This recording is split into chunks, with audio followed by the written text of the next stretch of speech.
पण तिथे मात्र 12ही महिने 30 ते 35 फूट बर्फ, वाऱ्याचा वेग ताशी 60 ते 80 किलोमीटर, काही फुटांवरचं दिसत नाही.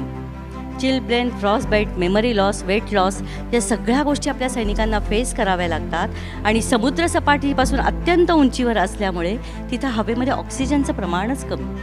आज मी इथं बोलते, आपण बसलोय कारण आपण जिवंत आहोत त्या प्राणवायूमुळे. गोठून जाणं म्हणजे काय हे शब्दातनं सुद्धा पोचवणं मुश्किल आहे. हे मी त्यांच्या संवादातनं अनुभवलं आणि मग ठरवलं की नाही, वाटेल ते होऊ दे, पण हे काम आपल्या हातनं झालं पाहिजे.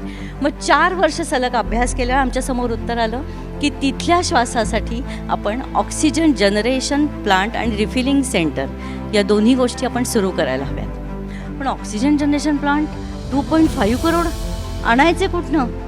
मुळात ऑक्सिजनची समस्या आयडेंटिफाय कशी केली, त्याकरता लागणारा खर्च कसा काढला आणि मग तो अंमलबजावणी करताना काय काय अडचणी आल्या. कोरोना अगदी पीकला असताना मी म्हटलं नेशन फर्स्ट हा विषय पोचवायचा कसा.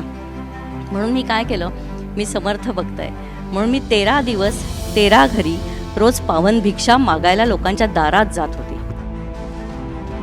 देश आणि देव, त्यांनी सांगितलं देहाकडून देवाकडे जाताना मध्ये देश लागतो. त्यांचं बोलणं ऐकल्यानंतर मला जाणवलं, देशाकडून देवाकडे जाताना देव माणसं लागतात आणि ती अशी असते. तर तिथे त्या वृद्धाश्रमामध्ये कार्यक्रम सुरू असताना माझं बोलणं संपताना एक आजी मी बघत होते समोर बसल्या होत्या, आल्या आणि मिस्टरांना म्हटलं की 2 मिनटं थांबता का. त्यांच्या खोलीत गेल्या आणि अशा हातात घट्ट पैसे धरून घेऊन आल्या आणि म्हटलं माझ्यापाशी फक्त 22 रुपये शिल्लक आहेत, मुलांनी मला खाऊसाठी दिलेले, तुम्ही घ्याल का हो. आज माझ्यासाठी ते 22 करोड होते सर.